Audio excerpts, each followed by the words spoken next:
దేవునికి స్తోత్రం. దేవుని యొక్క పరిశుద్ధ నామములో ప్రభునందు ప్రియ సహోదరి సహోదరులందరికీ నా వందనములు తెలియజేస్తూ ఉన్నాను. ప్రభు అయిన తండ్రి ఈ లోకమందు ఆయన మన కొరకు దాచి ఉంచిన మేలు అనగా శ్రేష్టమైన సత్యమైన బోధ. ఈ మేలును మనం పొందినట్లయితే ఈ లోకంలో మన జీవితానికి ఇక కావాల్సింది మరొకటి ఏది కూడా లేదు సోదరులారా. ఎందుకనగా ఆ బోధ పరిపూర్ణమైనది, అది మనిషిని బ్రతికిస్తుంది.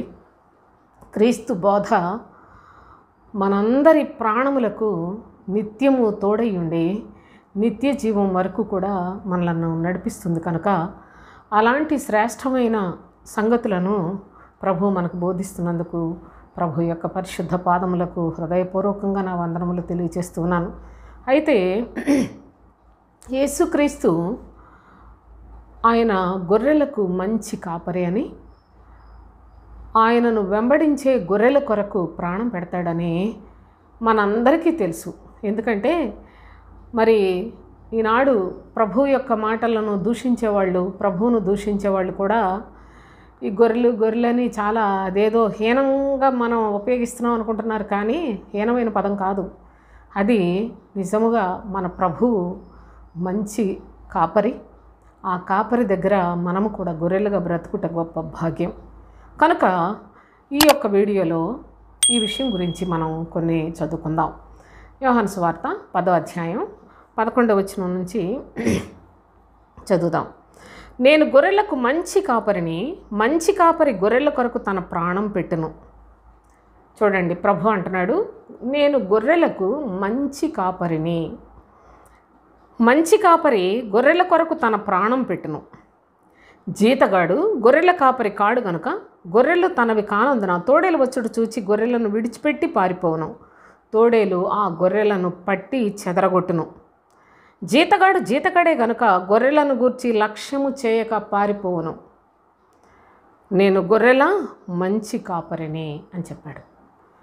ప్రభు అయిన యేసుక్రీస్తు గొర్రెల మంచి కాపరి. ఎక్కడ చూసినా మరి క్యాలెండర్లోనే కాదు, ఇళ్లల్లోనూ ఎక్కడికక్కడ మరి ఫొటోస్ పెట్టుకొని మరి ప్రభు గొర్రెల కాపరి అని తెలియని వాళ్ళు క్రైస్తవులు ఎవరుంటారు? అయితే ఈ మాట అలవాటైపోయింది. మంచి కాపరే, ఆయన ఎప్పుడూ మంచివాడే. ఆ యొక్క మంచి కాపరి దగ్గర వచ్చిన మనము సంవత్సరాలు జరుగుతూ ఉండగా మన జీవితాల్లో మనము ఎంత మంచిగా మారాలి అనేది కూడా చాలా ప్రాధాన్యత కలిగిన అంశం కదా. ప్రభు మంచివాడు అనుకొని ఆయన దగ్గరికి వెళ్ళి కావాల్సినవన్నీ అడగటానికి అలవాటు పడిపోయిన క్రైస్తవ్యం, ప్రభు మంచివాడు, నేను కూడా ఆయనకు తగినట్లు మంచి గొర్రెగా బ్రతకాలి అని ప్రభు సన్నిధిలో నిబంధన చేసుకొని జీవించే పద్ధతి ప్రభు కోరుకుంటున్నాడు. కనుక ఈ యొక్క మంచి కాపరి చూడండి, యెహెజ్కేలు గ్రంథం 34వ అధ్యాయం 14వ వచనం చదువుకుందాం. నేను మంచి మేతగల చోట వాటిని మేపెదను, ఇశ్రాయేలు యొక్క ఉన్నత స్థలముల మీద వాటికి దొడ్డి ఏర్పడును, అక్కడ అవి మంచి దొడ్డిలో పండుకొనను. ఇశ్రాయేలు పర్వతముల మీద బలమైన మేతగల స్థలమందు అవి మేయును. ప్రభు తన గొర్రెల కొరకు ఆనాడు ఈనాడు ఈ యుగ సమాప్తి వరకు కూడా ఎప్పుడు ఆయన మాట ఒకటే మాట. అయితే పురాతన కాలము నుండి ప్రభు ప్రత్యక్షమగుచూ ఉన్నాడని మీకా చెప్తూ ఉంటాడు. అయితే పురాతన కాలము నుండి ఆయన ప్రత్యక్షమై ఎప్పటికప్పుడు తన భక్తులను బలపరుస్తూ వస్తున్నాడు. అయితే శరీరధారిగా ఈ లోకంలోనికి ఆయన వచ్చి తన ప్రజలైన వారు, తన యందు విశ్వాసం ఉంచిన వారందరికీ చక్కని మాదిరి ఉంచి వెళ్ళిపోయాడు. సోదరులారా, ఆ మాదిరికరమైన జీవితము మనం ప్రభువును ఉపయోగించుకోవటానికి మాత్రం కాదు. జ్ఞాపకం పెట్టుకునండి, ఆయన ప్రేమ కలిగిన తండ్రి కనుక మనకు కష్టాలు, బాధలు, సమస్యలు, ఇబ్బందులు, అనేక అవసరతలు అన్నీ తీరుస్తూనే వచ్చాడు. వాటన్నిట్లలో మనకు తోడయ్యుండి నడిపిస్తూ ఉన్నాడు. కానీ అదే పరిపూర్ణమైన క్రైస్తవ జీవితం కాదు. మనము క్రీస్తునందు విశ్వాసం కలిగిన వారమై జీవించాలి. క్రీస్తునందు విశ్వాసం ఉంచుట అనగా గత వీడియోలో చెప్పాను, మన ప్రాణమును ద్వేషించే సంగతులు క్రీస్తులో ఉంటాయి. యేసునందు ఉన్న సంగతులు, క్రీస్తునందు ఉన్న సంగతులు చాలా వ్యత్యాసం ఉంటుంది. యేసు రక్షకుడుగా అందరినీ నానా విధాలైన పడిపోయిన వారిని రక్షించే పనిలో ఉంటే, క్రీస్తునందలి స్వార్థ రక్షణ పొందిన అనగా వారి వారి స్థితిగతుల నుంచి బయటకు వచ్చిన వారు పరలోకానికి సిద్ధపడే విధానాన్ని క్రీస్తు బోధలో మనకు అనుగ్రహించి ఉన్నాడు. కనుక ప్రభువు కూడా ఏం చేస్తున్నాడంటే చూడండి, నేను మంచి మేత గల చోట వాటిని మేపెదను. ఎందుకనగా కాపరులందరూ కూడా గొర్రెల విషయంలో చాలా చెడుతనం చేస్తూ ఉన్నారు. అనగా చూడండి, మొదట ఒక మాట చదువుకుందాం. మరియు యెహోవా వాక్కు నాకు ప్రత్యక్షమై ఇలాగ సెలవిచ్చెను, నరపుత్రుడా, ఇశ్రాయేలీల కాపరులను గూర్చి ఈ మాట ప్రవచింపుము. ఆ కాపరులతో ఇట్లనుము అని, తమ కడుపు నింపుకొని ఇశ్రాయేలీల కాపరులకు శ్రమ. కాపరులు ఏం చేస్తున్నారంటే, ఈ లోకములో బోధకులే కాపరులు. ఈ బోధకులు అనబడిన వారు తమ కడుపు నింపుకుంటూ ఉన్నారు, వాళ్ళకి శ్రమ అని చెప్పాడు. కాపరులు గొర్రెలను మేపవలను కదా, మరి మేపుతున్నారా? లేదు. చూడండి, మీరు క్రొవ్విన గొర్రెలను వధించి క్రొవ్వును తిని బొచ్చును కప్పుకుందరు కానీ గొర్రెలను మేపరు. బలహీనమైన వాటిని బలపరచరు, రోగము కలిగిన వాటిని స్వస్థపరచరు, గాయపడిన వాటికి కట్టుకట్టరు, తోలివేసిన వాటిని తోలుకొనిరారు, తప్పిపోయిన వాటిని వెదకరు. ఇది మాత్రమే కాక కఠిన మనస్కులై బలాత్కారముతో వాటిని ఏలుదురు అని చెప్పాడు. కనుక ఇలాంటి కాపరుల యొక్క బ్రతుకులకు శ్రమయే సోదరులారా. ఈనాడు ఆత్మల కొరకు కాపరిగా పరలోకములో నుండి దిగివచ్చాడు ప్రభువైన క్రీస్తు యేసు. ఆయన యందు ప్రతి వ్యక్తి కూడా జీవం పొందాలని, అందుకే అంటాడు, గొర్రెలకు జీవం కలుగునట్లు అది సమృద్ధిగా కలుగవలన నేను ఈ లోకమునకు వచ్చాను అన్నాడు. గొర్రెలకు జీవము కలగాలి, అది సమృద్ధిగా కలగాలి, అనగా నిత్య జీవం పొందాలి. జీవమును పొంది నిత్య జీవము కూడా పొందాలి. కనుకనే ఈ యొక్క అనుభవంలో ప్రభువైన తండ్రి ఏమని తెలియచేస్తున్నాడంటే, నేను గొర్రెలకు మంచి కాపరిని అన్నాడు. ముందు మనం గొర్రెలవైతే ఆయన మనకు మంచి కాపరి. మేకలను శిక్షించదనని చెప్పాడు. మేకలు ఎడం వైపున ఉన్నవి అని చెప్పాడు, శపింపబడినవి అని చెప్పాడు సోదరులారా. కనుక గొర్రెలను గురించి మాత్రమే ప్రభు అంటున్నాడు, గొర్రెలకు మంచి కాపరిని. కాపరి తన గొర్రెల కొరకు ప్రాణం పెడతాడు. నేను కూడా ఆ విధముగా గొర్రెల కొరకు ప్రాణం పెట్టానన్నాడు. చాలా జాగ్రత్త. ఎవరి కొరకు పడితే వారి కొరకు ప్రభు ప్రాణం పెట్టలేదు. నువ్వు విశ్వసించినట్లయితే ఆయనను వెంబడించే గొర్రెల కొరకు ఆయన ప్రాణం పెట్టి ఉన్నాడనే సత్యాన్ని గ్రహించగలవు. అయితే ఈ యొక్క గొర్రెలు ఎప్పుడు కాపరి యొక్క స్వరాన్ని మాత్రమే వింటాయని కూడా ఇదే అధ్యాయం గొర్రెల కొరకే వ్రాసి పెట్టింది. అంతేకాకుండా యెహెజ్కేలు 34వ అధ్యాయం కూడా మీరు జాగ్రత్తగా తెలిసిన వాళ్ళైతే మరి మంచిది, తెలియకపోతే చదవండి. ప్రభువు తన యొక్క ప్రజల విషయంలో ఎంత శ్రద్ధ కలిగి ఉన్నాడో, కాపరులు ఎంత మోసగాళ్ళు, ఎంత మరి ఇక్కడైతే జీతగాడు అన్నాడు, అక్కడేమో కాపర్లు అన్నాడు, ఇక్కడ జీతగాడు కూడా జీతాలను ఆశించి తీసుకొని ఏదో విధంగా పని చేయాలి అనుకొని మనకు బ్రతుకు తెరువు కనుక్కొని వస్తారు కొంతమంది పాస్టర్లు. కొంతమంది ట్రైనింగ్లు అయ్యి మరి అధికారపూర్వకంగా పెద్ద అంగీలు వేసుకొని చాలా చాలా హంగామాగా చేస్తారు. అదొక రకమైన పాస్టర్లు చాలామందిని మనం చూస్తున్నాం. అయితే ఇక్కడ ఏం జరుగుతుందంటే, ఈ యొక్క జీతగాడు కాపరి కాడు అట, గొర్రెల కాపరి కాడంట. జీతగాడు గొర్రెల కాపరి కాడు కనుక గొర్రెలు తనవి కానందున తోడేలు వచ్చుడు చూచి పారిపోతాడు. అతనికి ఒక ఆత్మీయ స్థితి కానీ, ఆ గొర్రెలను ఎలాగ మేపాలని కానీ, వాటి కష్టాన్ని చూడటం కానీ, వాటికి లేకపోయినట్లయితే ఎక్కడ బలహీనతలు వస్తున్నాయో, ఎక్కడ రోగం కలిగిందో అన్నిటిని బాగు చేసి మంచి మేత మేపుకునే పద్ధతిలో కాపరి ఉంటాడు. కానీ జీతగాడికి అవన్నీ ఏముండదు. ఎందుకంటే అతనికి గొర్రెలకు సంబంధం లేదు, అతనికి జీతమే, డబ్బే ముఖ్యం, డబ్బే కావాలి. ఈ లోకంలో బ్రతుకు తెరువు కొరకు ఈ పని ఎంచుకున్నాడు. కనుక అలాంటి వాడు ప్రభు అంటున్నాడు, నేనంటలేదు సోదరులారా, జీతగాడు కాపరి కాడు గనుక అన్నాడు, క్లియర్గా చెప్పాడు. కాడు గనుక గొర్రెలు తనవి కానందున తోడేలు వచ్చుడు చూచి గొర్రెలను విడిచిపెట్టి పారిపోవును. జీతగాడే గనుక గొర్రెలను లక్ష్యము చేయక పారిపోవును. వీళ్ళు ఏం చేస్తున్నారు? చెడుతనం చేస్తున్నారా? వీళ్ళలో పాపంలు ఉన్నాయా? లేకపోయినట్లయితే వీళ్ళలో ఏ లోపాలు ఉన్నాయని కాపరి అయినట్లయితే అన్నీ చూసి హెచ్చరిస్తాడు, గద్దిస్తాడు, బుద్ధి చెప్తాడు. ప్రతి విషయంలో వాళ్ళని పరిశుద్ధులుగా తయారు చేస్తాడు. అది గొర్రెల కాపరి యొక్క లక్షణం. అయితే జీతగాడు గొర్రెల తనవి కావు, తోడేలు రావడం చూసి ముందుగానే పారిపోతాడట. కనుక ఇలాంటి పరిస్థితుల్లో ప్రభు అయిన తండ్రి ఏమని చెప్తున్నాడంటే, మనం హెచ్కేలో చదువుకున్నాం 34:14, నేను మంచి మేతగల చోట వాటిని మేపుదును, ఇజ్రాయేలు యొక్క ఉన్నత స్థలముల మీద వాటికి దొడ్డి ఏర్పడును. మంచి మేత అది కూడా పెట్టేవాడే మంచి కాపరి. జాగ్రత్తగా చూడండి. తర్వాత అక్కడ అవి మంచి దొడ్డిలో పండుకొనును అన్నాడు. మంచి దొడ్డిలో అంటే ఏది కూడా ఏ మరి జంతువైనా గొర్రెలకు హాని చేసే పరిస్థితులు ఏది లేని మంచి దొడ్డి, ఆ దొడ్డిలో వాటిని అక్కడ ఉంచుతాడట. ఆ దొడ్డి మంచి దొడ్డిలో పండుకొనును, బలమైన మేతగల స్థలమందు అవి మేయును అని చెప్పాడు. కనుక ప్రభు అయిన తండ్రి తన గొర్రెలను మంచి మేత పెడతాడట, మంచి దొడ్డిలో ఉంచుతాడట.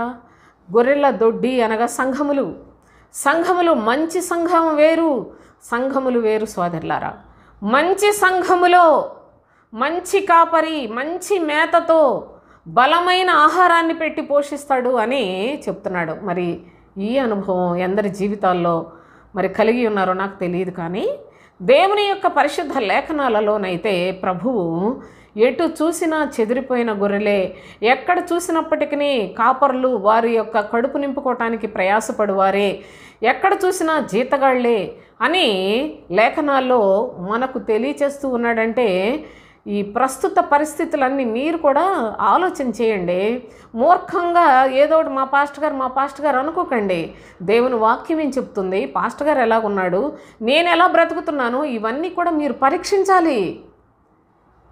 అసలు బోధకుడు కూడా మొదటిగా పరీక్షించబడవలెనని ఉంటుంది. బోధకుడు అర్హతల్లో ఏ పరీక్షలు లేవు.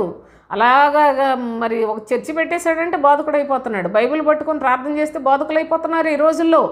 కనుక అందుకే మొత్తం దేవుని యొక్క సేవ అంతా కూడా పాడైపోయింది సోదరులారా. దేవుని యొక్క పరిశుద్ధ నామంలో ఈ సంగతులు మనం స్పష్టంగా తెలుసుకోవటానికి వీలు కలుగుతుంది. మత్తయి సువార్త 19వ అధ్యాయం 16 నుంచి చదువుకుందాం. ఇదిగో ఒకడు ఆయన యొద్దకు వచ్చి, బోధకుడా, నిత్య జీవం పొందుటకు నేను ఏ మంచి కార్యము చేయవలను అని అడిగాను. చూడండి, మంచి కాపరి దగ్గరికి వచ్చిన వ్యక్తి మంచి కార్యములు చేయాలి. అయితే ఎప్పుడు ప్రార్థనకి వెళ్ళొచ్చాం, పాటలు పాడుకుంటాం, రోజు మా ఇంట్లో పాటలు పాడుకుంటాం, బాగా మేమందరం కుటుంబ ప్రార్థనలు చేసుకుంటాం, బైబిల్ నిత్యం చదువుతాం, ఇంక మేము ఆదివారం చర్చి మానం, దేవునికి కానుకలు ఇచ్చుకుంటాం. ఇది కాదండి క్రైస్తవ జీవితం. క్రైస్తవ జీవితంలో మంచి కార్యములు చేయవలసిన బాధ్యత మన మీద ఉన్నది సోదరులారా. చూడండి, ఒకడు వచ్చాడట ప్రభు దగ్గరికి వచ్చి, బోధకుడా, నిత్య జీవం పొందుటకు నేను ఏ మంచి కార్యము చేయవలెను అని అడిగాను. అందుకైన మంచి కార్యముల గురించి నన్ను ఎందుకు అడుగుతున్నావు? మంచివాడు ఒక్కడే, నీవు జీవములో ప్రవేశింపగోరిన ఎడల ఆజ్ఞలను గైకోనమని చెప్పాను. జాగ్రత్తగా చూడండి నా ప్రియ క్రైస్తవ సహోదరి సహోదరులారా, చాలా జాగ్రత్తగా చూడండి. తెలుసుకున్నట్లయితే మీరు ధన్యులు. ఎందుకనగా ప్రభు అయిన క్రీస్తు మరలా రాబోతూ ఉన్నాడు. ఆ దినము ఆయన ముఖము చూడగలిగిన చక్కని క్రైస్తవ జీవితం క్రీస్తునందే మీకు దొరుకుతుంది. కనుక అలాంటి శక్తివంతులు కావాలని నేను కోరుకుంటున్నాను. మీరు శక్తివంతులైతే మంచిది, ఒకవేళ బలహీనలుగా ఉన్నట్లయితే మార్పు చెందడానికి ప్రయత్నం చేయండి. ఏదేమైనప్పటికీ దేవుని యొక్క మహా కనికరం చొప్పున మనం సత్యవాక్యాన్ని వింటున్నాం కనుక దేవునికి స్తోత్రం. చూడండి, మంచి కార్యముల గురించి నన్ను ఎందుకు అడుగుతున్నావు? మంచివాడు ఒక్కడే అని. సరే, నీవు జీవములో ప్రవేశించాలని కూడా వచ్చావు, నన్ను అడిగేవు గనక నీవు జీవములో ప్రవేశింపగోరినట్లయితే ఆజ్ఞలను అనుసరించమని చెప్పాడు. అతడు ఏ ఆజ్ఞలని ఆయన్ని అడిగాడు. ఆజ్ఞలను అనుసరించమంటుంటే ఏ ఆజ్ఞలని అడుగుతున్నాడు. అసలు అతను వచ్చి ఏమని అడిగాడు? బోధకుడా, నిత్య జీవం పొందుటకు నేను ఏ మంచి కార్యం చేయాలని అడిగాడు. అయితే ప్రభువు నీవు జీవములో ప్రవేశింపగోరినట్లయితే నీవు ఆజ్ఞలను పాటించమంటే ఏ ఆజ్ఞలు అన్నాడు. యేసు చూడండి ఎంత సావధానంగా చెప్తున్నాడో. ఆజ్ఞేదో కూడా తెలియకుండానే ఇక్కడ దాకా వచ్చి నువ్వు నిత్య జీవం గురించి అడుగుతున్నావా అని అనాలి అసలు ఆ సందర్భంలో. కానీ ప్రభు అంటున్నాడు, యేసు నరహత్య చేయవద్దు, వ్యభిచరింపవద్దు, దొంగిలవద్దు, అబద్ధ సాక్ష్యం పలుకవద్దు, తల్లిదండ్రులను సన్మానింపుము. ఇవి ప్రభువును అంగీకరించిన కుటుంబాల్లో చిన్న పిల్లలప్పటి నుంచి కూడా పదాజ్ఞలని సండే స్కూల్ నుంచి నేర్పిస్తారు. ఇవి చెప్పాడు ప్రభు. చెప్పి నిన్ను వలె నీ పొరుగువాన్ని ప్రేమింపవలను అనునవియే అన్నాడు. అందుకు ఆ యవనుడు, ఇవన్నీ అనుసరించుచునేయున్నాను, ఇకను నాకు కొదువ ఏమని అడిగాను.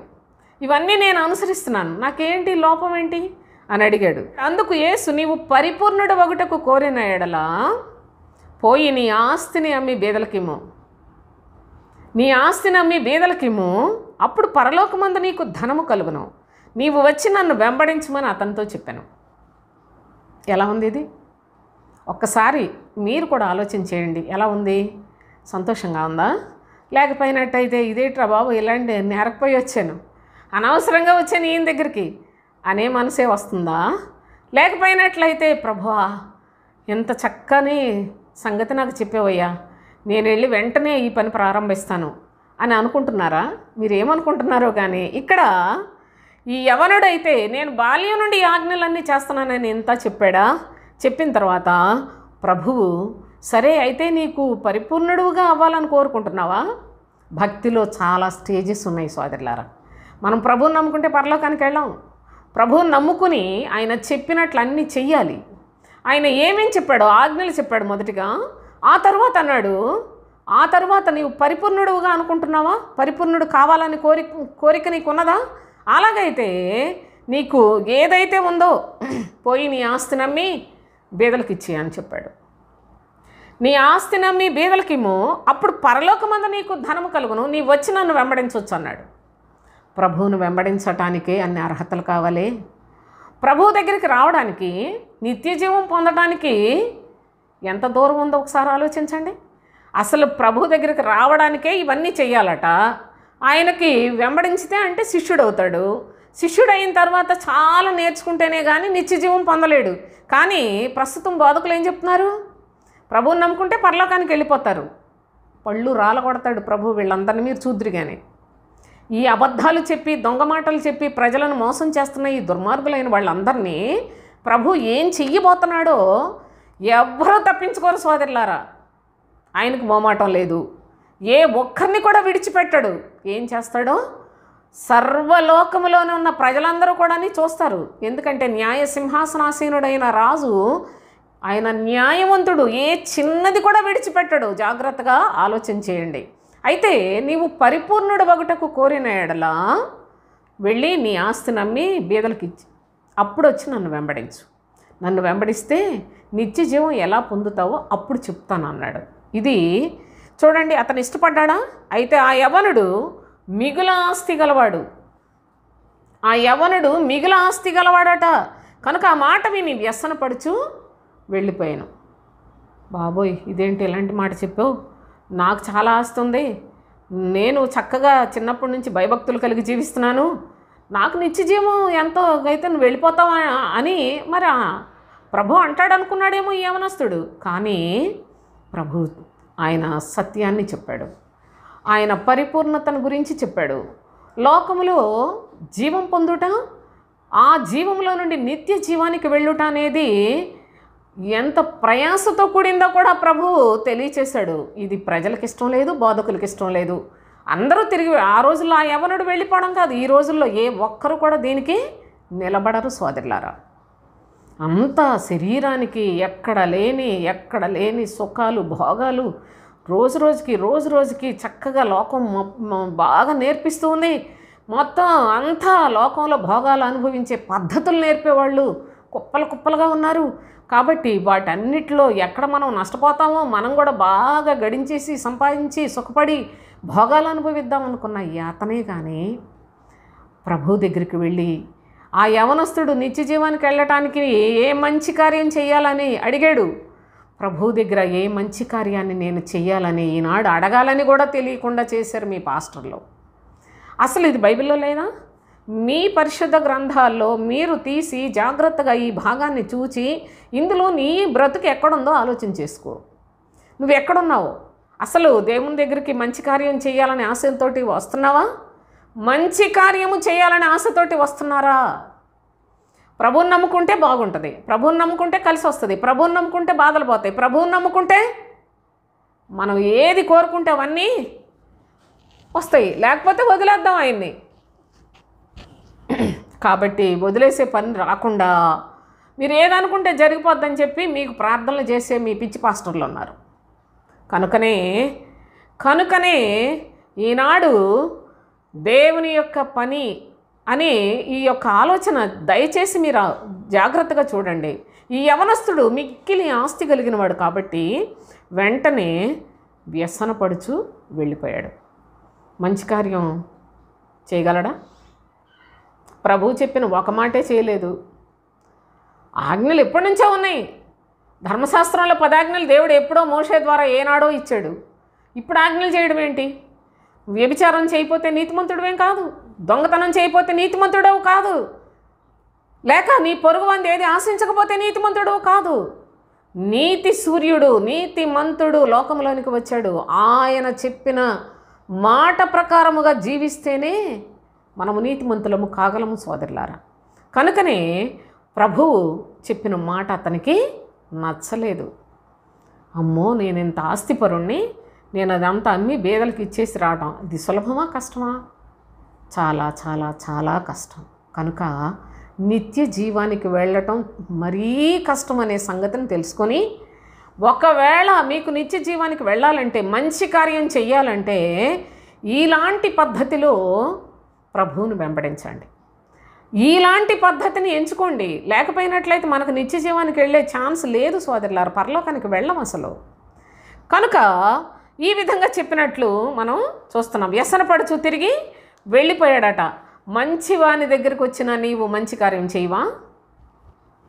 మంచి కాపరి. మన ప్రభువు గొర్రెలకు మంచి కాపరి అన్నాడు. అందుకనే గొర్రెలు అయితే తప్పకుండా చేస్తాయి. అపోస్తలులను పిలిచాడు. వాళ్ళు ఏం చేశారు? మిమ్ములను మనుషులను పట్టు జాలరులుగా చేస్తానన్నాడు. వెంటనే వాళ్ళు వాళ్ళ వలలు విడిచిపెట్టి ప్రభువును వెంబడించినట్లు పరిశుద్ధ గ్రంథంలో లేదా? కనుక గొర్రెలు కనుక వెంటనే ఆయన చెప్పినట్లు సమస్తాన్ని విడిచిపెట్టి వచ్చారు. మిగులు ఆస్తి కలిగిన వాడు ఎన్నటికీ ప్రభువును వెంబడించలేడండి, చాలా కష్టం. మిగులు ఆస్తి గలవాడు, అందుకే బీదలైన మీరు ధన్యులు అన్నాడు ప్రభు. మిగులు ఆస్తి కలిగిన వారు ఒక ఒంటె సూది బెజ్జంలోనైనా సరే దూరిపోవడం సులభమేనట, కానీ ధనవంతుడు పరలోక రాజ్యంలో ప్రవేశించుట ఎంత కష్టమో. సూది బెజ్జంలో ఒంటె దూరిపోవటం అదైనా సులభమేనట. సులభమా సోదరులారా? అంటే ధనవంతుడికి పరలోక రాజ్యంలో చేరటం అంత కష్టం. కాబట్టి ఈ విధంగా ప్రభు మనకి మంచి కార్యములు చేయగలిగిన వారిగా ఉండాలి అని హెచ్చరిక చేస్తున్నాడు.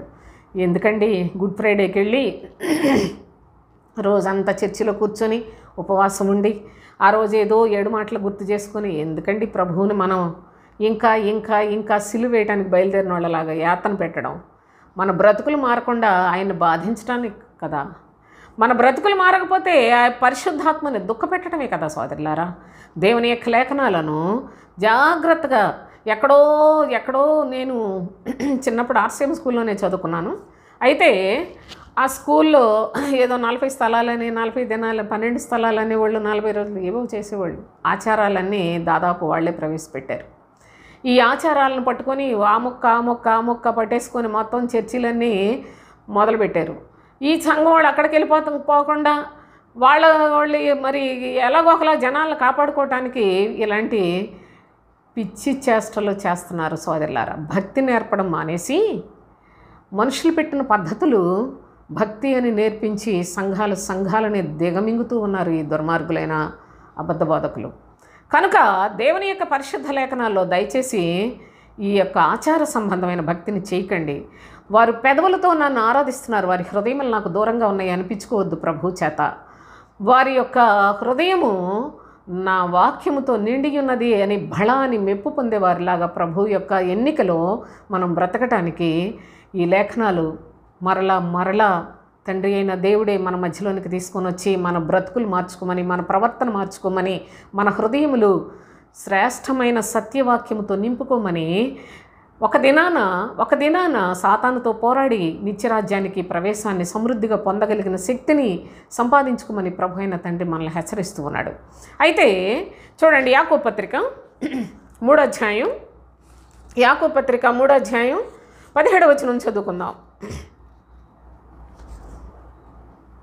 అయితే పైనుండి వచ్చు జ్ఞానము మొట్టమొదట పవిత్రమైనది, తరువాత సమాధానకరమైనది, మృదువైనది, సులభముగా లోబడినది, కనికరముతోనూ మంచి ఫలములతోనూ నిండుకొనినది. పైనుండి వచ్చు జ్ఞానములో మంచి ఫలములు ఉంటాయి సోదరులారా. పైనుండి వచ్చు జ్ఞానము చాలా పవిత్రమైంది. పైనుండి అనగా ప్రభు దగ్గర నుండి. ప్రభువు ఆయన అందరికంటే పైనున్నవాడు, అన్ని నామముల కంటే పైనామం కలిగినవాడు. ఆయన నుండి వచ్చే జ్ఞానము మనం సంపాదించుకోవాలి. ఈ లోక సంబంధమైన జ్ఞానము మనల్ని విర్రోళంగా చేస్తుంది. ఈ ప్రకృతి సంబంధమైన జ్ఞానము మనల్ని నాశనం చేస్తుంది, ఎన్నటికీ దేవుని అంగీకరించకుండా చేస్తుంది. దయ్యముల జ్ఞానము పాతాళంలో త్రోసిపడేస్తుంది. అయితే పైనుండి వచ్చు జ్ఞానము మంచి ఫలములతో నిండుకొని ఉంటుంది. కనుక అట్టి ఫలములు కలిగిన దేవుని యొక్క పిల్లలుగా బ్రతకాలి అని ప్రభువు ఈ సందర్భంగా మనలను హెచ్చరిక చేస్తున్నాడు. తిమోతికి రాసిన మొదటి పత్రిక. నేను సావధానంగా చెప్పుకొని వెళ్ళడానికి చాలా సమయం పడుతుంది కనుక సోదరులారా, దయచేసి కాస్త మనసు పెట్టి వినండి. వీటి ప్రకారంగా మీ హృదయములను కూడా క్రీస్తునకు ఇష్టమైనట్లుగా మార్పు చేసుకునండి. తిమోతికి రాసిన మొదటి పత్రిక 1వ అధ్యాయం 18వ వచనం చూడండి. నా కుమారుడైన తిమోతి, నీవు విశ్వాసమును మంచి మనస్సాక్షియు కలిగిన వాడవై నిన్ను గూర్చి ముందుగా చెప్పబడిన ప్రవచనముల చొప్పున ఈ మంచి పోరాటము పోరాడవలెను అని చెప్పాడు. నీవు మంచి మనస్సాక్షి కలిగిన వాడవై ఉండాలి. మంచి పోరాటం అప్పుడే నీవు పోరాడగలవు అని తెలియచేస్తున్నాడు. మునుపు వీడియోలో మరి మనం పోరాటం గురించి కూడా చెప్పాను సోదరులారా. కొంత మట్టుకు పూర్తిగా చెప్పడానికి అవ్వదు కదండి. చూడండి, దేవుని యొక్క శ్రేష్టమైన సన్నిధిలో మంచి మనస్సాక్షి కలిగిన వారమై ఉండాలి. నా ప్రభువు నా కొరకు ప్రాణం పెట్టాడు, నేను కూడా న్యాయవంతుడైన నా ప్రభువును, న్యాయమును అనుసరించి జీవించే ఆయనకు ఇష్టమైన బిడ్డగా బ్రతకాలి అని న్యాయమును అనుసరించాలి. నా ప్రభువు నా కొరకు ప్రాణం పెట్టాడు, మరి నేనేం చేస్తున్నాను? నా ప్రభువు కొరకే నేను కూడా నా ప్రాణమును పోగొట్టుకుంటాను. అందుకే ఆయన యొక్క క్రొత్త నిబంధనలో ప్రభు శరీరములో రక్తంలో పాలుపంపులు పొందుతున్న మనం అందరము శరీరములో అనగా ఆయన ఎలాగూ జీవించనో నేను అలాగూ జీవించాలి. రక్తములో అనగా ఆయన అనేకుల కొరకు తన ప్రాణాన్ని ఎలాగూ పోగొట్టుకున్నాడో నేను కూడా నా ప్రాణాన్ని ప్రభు రాజ్య వ్యాప్తి కొరకే పోగొట్టుకోవాలి. అది క్రొత్త నిబంధన, అది సత్య నిబంధన సోదరులారా. అది ప్రభు యొక్క పిల్లలు, ఆయన యందు విశ్వాసం ఉంచిన గొర్రెలు మాత్రమే ఆ నిబంధనలో పాలు పంపులు పొందగలరు. కానీ ప్రభు శరీరంలో రక్తంలో పాలు పంపులు పొందుతున్నామని అందరూ ఏదో రొట్టెలో ద్రాక్షరసంలో పాలు పంపులు పొందుతున్నారు. అసలు ఆయన మరణమును గురించి ఆలోచన చేసి ఎంతమంది కృతజ్ఞతా భావముతో జీవిస్తున్నారో అలాంటి వారిని ఒకసారి మీరు ఆలోచించేయండి. మీరు ఎలాగున్నారో ఆలోచించేయండి. ఇక్కడ ప్రభువు చెప్తున్నాడు, నిజముగా ఆలోచించేవారైతే మీకు మంచి మనస్సాక్షి వస్తుంది. మంచి మనస్సాక్షి కలిగిన వాడవై నీకు మంచి పోరాటం పోరాడాలని ఆజ్ఞాపించుచున్న అపోస్తులుడైన పౌలు ఆజ్ఞను దయచేసి ఈనాడు మనకి కూడా ఆజ్ఞాపిస్తున్నాడని విశ్వాసంతో ఈ లేఖనాలను గ్రహించండి.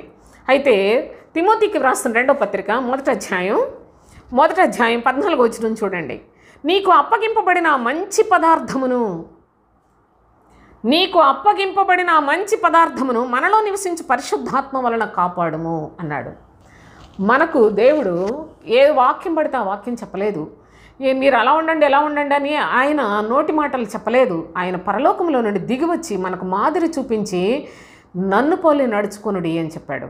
తన అపోస్తులందరినీ కూడా స్థిరపరిచి వారి ద్వారా అపోస్తులు వారి బోధనను అనుసరించి జీవించండి అని చెప్పాడు. కనుక అది మంచి పదార్థం అనగా సత్యవాక్యం అనగా క్రీస్తు బోధ.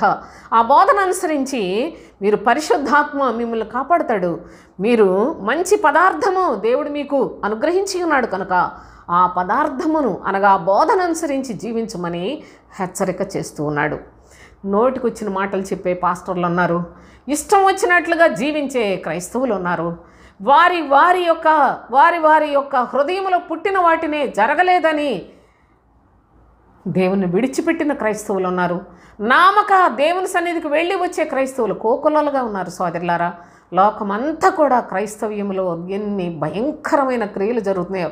వాక్యాలు చెప్పడం కొంతమందికి ఇష్టం కాబట్టి చక్కగా తయారైపోయి వాక్యాలు చెప్పి ఎక్కడికి వెళ్ళిపోతారండి అబద్ధ బోధకులు. వీళ్ళంతా అబద్ధాన్ని ప్రకటన చేయటమే, వాక్యం చెప్పడానికి కాదు. ప్రవర్తించాలి. నీ బ్రతుకులో ప్రవర్తనలో మార్పు కలగాలి. నీ బ్రతుకు మారకుండా నువ్వు ఎవరికైనా చెప్తే ఆ వాక్యం ఫలిస్తుందా? నీ బ్రతుకులో ఏమాత్రమును విశ్వాసము లేకుండా క్రీస్తునందు నువ్వు నమ్మిక ఎంచకుండా వాక్యం చెప్పినట్లయితే నీకు పాపం అయిపోతుందని లేఖనాలు తెలియజేస్తున్నాయి. కనుక మంచి పదార్థాన్ని ప్రభు మనకు అనుగ్రహించి ఉన్నాడు. దానిని బట్టి మనం కూడా నమ్మకస్తులుగా జీవించాలి. ఆయన చేయకుండా మనల్ని చేయమంటే మాకెలా తెలుస్తుందని అడగవచ్చు. కానీ ప్రభు ఈ లోకంలో మన వంటి వాడిగా వచ్చాడు. దాసుని రూపం, దీనుడుగా, రిక్తుడుగా వచ్చాడు. మన మనుషుల యొక్క రూపంలోనికి వచ్చాడు సోదరులారా. కనుక ఈ విషయాలను బట్టి మనం ఏ విధంగా జీవించాలో లేఖనాలను దయచేశాడు. అపోస్తులు సాక్ష్యాలు ఇచ్చాడు. పరిశుద్ధమైన లేఖనాల్లో మన బ్రతుకును ఏ విధంగా క్రమపరుచుకోవాలో నేర్పిస్తున్నాడు. కనుక పరిశుద్ధ గ్రంథాన్ని ఆధారం చేసుకొని బ్రతికే విధానాన్ని సంపాదించుకోనండి. అంతేకాకుండా తిమోతికి రాసిన 2వ పత్రిక 2వ అధ్యాయం 3వ వచనం చూడండి. క్రీస్తు యేసు యొక్క మంచి సైనికుని వలె నాతో కూడా శ్రమను అనుభవించుము. ప్రభు కొరకు జీవించువాడు మంచి సైనికుడిగా జీవించాలి. క్రీస్తు యేసుకు మంచి సైనికుడిగా జీవించాలండి. ఏదో ఒక రకంగా కాలక్షేపానికి చర్చిలకు వెళ్ళేసి వచ్చేస్తున్నారు. ఏదో ఒక రకంగా మాకు కూడా తెలుసు అనుకొని మరి చాలా చాలా గర్విష్ఠులైపోతూ ఉన్నారు. ఈ వాక్యాలు వినడం మనకెందుకులే, మనకు బోల్డన్నీ ఉన్నాయి అనుకుంటున్నారు. అబద్ధ బోధకుడి దగ్గర కూర్చొని సత్యాన్ని వినలేని దుస్థితిలోని ఉన్నట్లయితే నేడు అన్న సమయాన్ని సద్వినియోగం చేసుకున్న ప్రియ సహోదరి సహోదరుడా, మంచి సైనికుల్లాగా మీరు ఉన్నారా? మంచి కాపరి దగ్గరికి వచ్చానంటున్నావే, నా కాపరి మంచి కాపరి అని చెప్పుకుంటున్నావే. ఈ లక్షణాలన్నీ మన కొరకు వ్రాయబడ్డాయి, మనం చేయవలసినవన్నీ వ్రాయబడ్డాయి. ఈ విధంగా జీవించరా? ఒకడొచ్చి అంటాడు, ఏ మంచి కార్యం చేస్తే నేను నిత్య జీవానికి వస్తానని ఆయన చెప్తాడు. వాడు చేయలేక తిరిగి వెళ్ళిపోయాడు. దేవుని యొక్క సన్నిధిలో మనం ఏ విధంగా ఉండాలో ఎప్పటికప్పుడు చక్కగా ప్రభు మనకి తేటగా తెలియచేస్తూ ఉన్నాడు. ఈ లేఖనాలను విశ్వాసంతోటి అంగీకరించినట్లయితే మీకెంతో మేలు. తిమోతికి రాసిన 1వ పత్రిక 6వ అధ్యాయం 12వ వచనం చూడండి. విశ్వాస సంబంధమైన మంచి పోరాటం పోరాడము, నిత్య జీవమును చేపట్టము. విశ్వాస సంబంధమైన మంచి పోరాటం పోరాడాలండి. క్రైస్తవుడు అంటే రోషం కలిగిన వారు, క్రైస్తవులు అంటే పౌరుషం కలిగిన వాళ్ళు. అంటే మాకు రోషం ఉంది, పౌరుషం ఉందని చెప్పి వాళ్ళని తిట్టుకుంటూ వాళ్ళకి వీడియోలు పెట్టుకుంటే ఇదే పనిలో ఉండేది కాదు క్రైస్తవ్యం. వీళ్ళందరూ దొంగలు, వృధాగా వ్యర్థముగా వాళ్ళు నిజంగా మితములేని భేదములు కలిగించుకొని వంశావళులను చెప్పుకొని అక్రమస్తులుగా మిగిలిపోయి వాదనలతోటి వివాదాలతోటి బ్రతుకుతున్నారు. అది కాదు సోదరులారా. మంచి క్రైస్తవుడు మంచి పోరాటం పోరాడాలి, మంచి సైనికుల్లాగా ఉండాలని చెప్తున్నాడు. అనగా మన యొక్క జీవితంలో మన పౌరుషము, మన పోరాటము ఆత్మ సంబంధమైందే కానీ శరీరులతో పోరాడేది కాదండి. శరీరాన్ని, మన శరీర స్వభావాన్ని చంపుకొని ప్రభు సాక్షులుగా జీవించేది. లేకపోయినట్లయితే సోదరులారా, ఈ లోకంలో సత్యము ఏనాడో ఆగిపోయి ఉండేది. పరిశుద్ధులందరూ వారు శరీరమందు శ్రమను అనుభవించారు, సత్యము కొరకు పోరాడి ప్రాణాలు పోగొట్టుకున్నారు. అలాంటి చక్కని పద్ధతిని మంచి పోరాటం పోరాడమని చెప్తున్నాడు. ఈ పోరాటము మంచి పోరాటం. ప్రభు మనకిచ్చిన వాక్యము మంచి పదార్థం. ప్రభు మనలను మంచి సైనికులుగా ఉండమని చెప్తున్నాడు. ఆయన మనము మంచి కార్యములు చేసి నిత్య జీవం పొందేవారిగా ఉండాలని తెలియచేస్తూ ఉన్నాడు. అంతేకాకుండా మత్తయి సువార్త 20వ అధ్యాయంలో చూడండి, ప్రభు అయిన యేసుక్రీస్తు అక్కడ ఒక చక్కని ఉపమానాన్ని చెప్పి, ఇక్కడ ద్రాక్ష తోటలో పనికి కూలివారిని పెట్టుకున్నాడు కదా, పనికి పెట్టుకున్నాడు కదా. చివర వచ్చిన వాడికి 5వ గంటకు వచ్చిన వాడికి కూడా 1 దేనారం ఇచ్చినందుకు ఉదయం నుంచి పనిచేసిన వాళ్ళు చాలా బాధపడిపోయిన సందర్భంలో ప్రభు ఇక్కడ ఏమని చెప్తున్నాడో తెలుసా?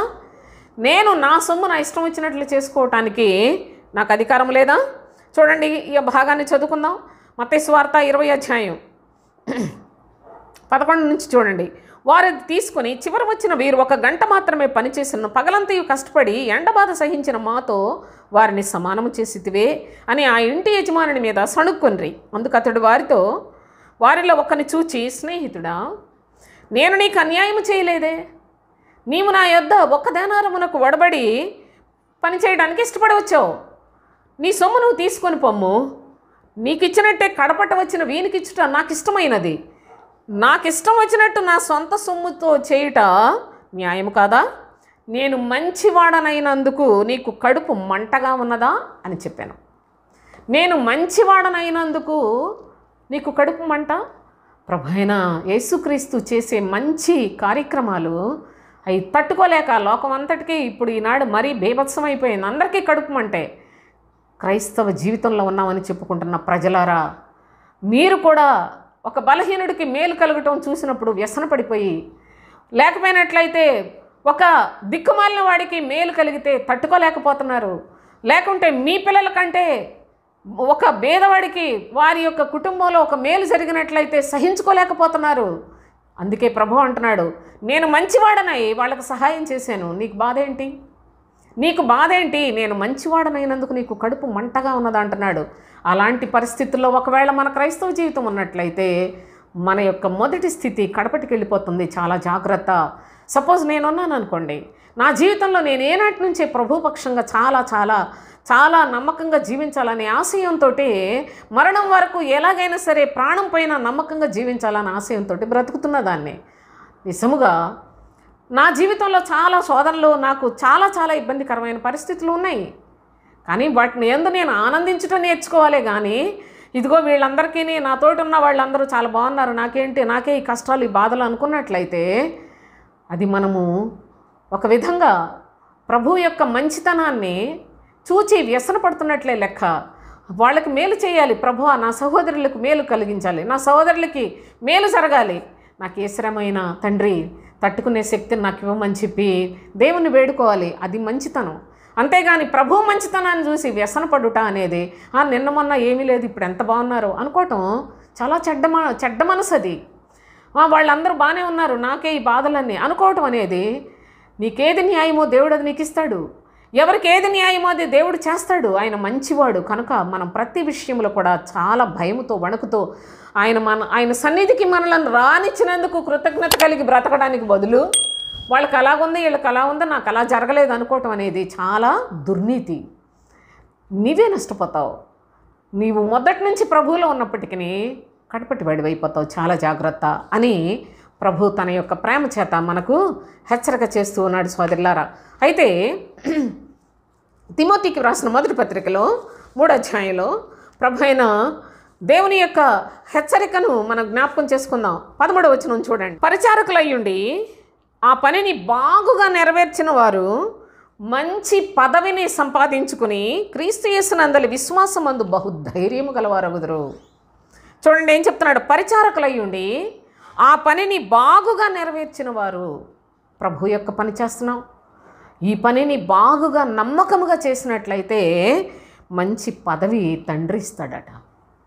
మంచి పదవిని సంపాదించుకొని నిజంగా ఎంత ఘనతనిస్తున్నాడో, ఎంత ఆయన యొక్క శక్తిని మహిమను ప్రభావాన్ని ఇస్తాడు సోదరులారా ఆయన పరిచర్యలో నమ్మకముగా ఆయన దృష్టికి పనిచేసిన వారికి. అందుకే మంచి పదవిని సంపాదించుకొని క్రీస్తు యేసునందలి విశ్వాసమందు బహుధైర్యము గలవారగుదురు. అట్టి మంచి పదవిని సంపాదించుకుని వారిగా ఉండాలని ప్రభువు ఆయన సన్నిధిలో ఉన్నవారికి ప్రతి ఒక్కరికి విశ్వాసికి బోధకులకు అందరికీ కూడా ఏ విధముగా జీవించాలో హెచ్చరిక చేస్తున్న దేవుని యొక్క పరిశుద్ధ నామానికి స్తుతులు చెల్లిద్దాం. అంతేకాకుండా దేవుని యొక్క సన్నిధిలోనే ఆ 3వ తిమోతికి రాసిన మొదటి పత్రిక 3వ అధ్యాయంలో 7వ వచనం కూడా చూడండి.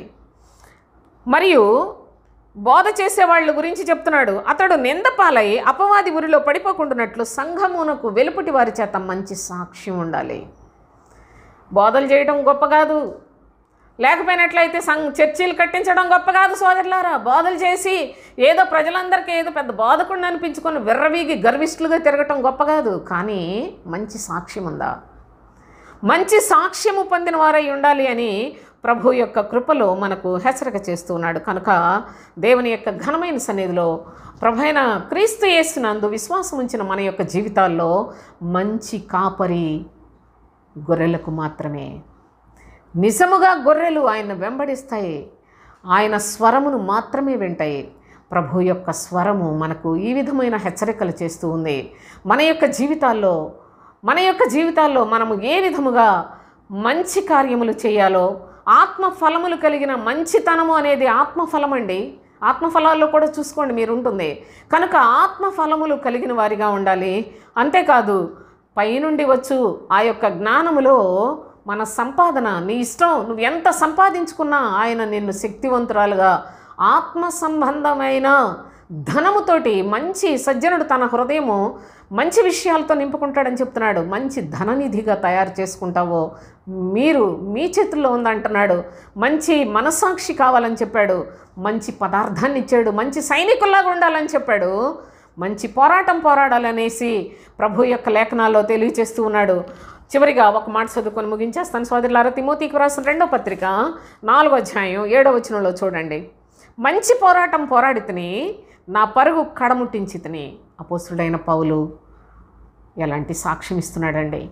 మంచి పోరాటం పోరాడాను, నా పరుగు కడముట్టించితిని, విశ్వాసమును కాపాడుకుంటుని అని తెలియచేస్తున్నాడు. బోధ చేసే వ్యక్తి మంచి సాక్ష్యం కలిగిన వాడై ఉండాలి. పరిచర్య చేసేవాళ్ళు ప్రభు ఎడల విశ్వాస నియమ ప్రకారముగా ఆయనకి ఇష్టమైనట్లుగా, ఆయన చెప్పినట్లుగా పనిచేసినట్లయితే మంచి పదవినిస్తాడు.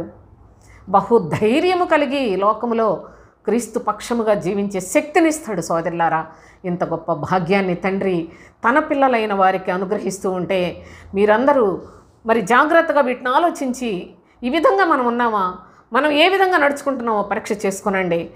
ఏదో ఆచార సంబంధమైన క్రైస్తవులుగా దేవుడు అనుకొని ఏదో ఒకటి మనకు తోచిన భక్తిని కాకుండా లేఖనాలలో మన కొరకు వ్రాయబడిన లేఖనములు మనము అనుసరిస్తేనే మనం కూడా పరిపూర్ణతను పొంది మంచి కార్యములు చేసిన వారమై నిత్య జీవానికి పాత్రులమవుతాం. కనుక దయచేసి ఈ లేఖనాలు జాగ్రత్తగా చూడండి, జాగ్రత్తగా వినండి, పరిశుద్ధ గ్రంథం తీసి ఆ లేఖనములు అలా ఉన్నవో లేవో పరీక్షించండి. మంచి గొర్రెల కాపరి ఆయన యొక్క కాపుదలలో మరణం వరకు ఆయన మన చుట్టూ ఒక ఎత్తైన ప్రాకారాన్ని ఉంచుతాడు. ఆ ప్రాకారంలో నుండి నిత్య జీవానికి మనల్ని ఇక్కడి నుంచి అక్కడికి దాటించేస్తాడు. అట్టి కృపకు పాత్రులుగా జీవిద్దాం. దేవునికి స్తోత్రం. ముగించేస్తాను.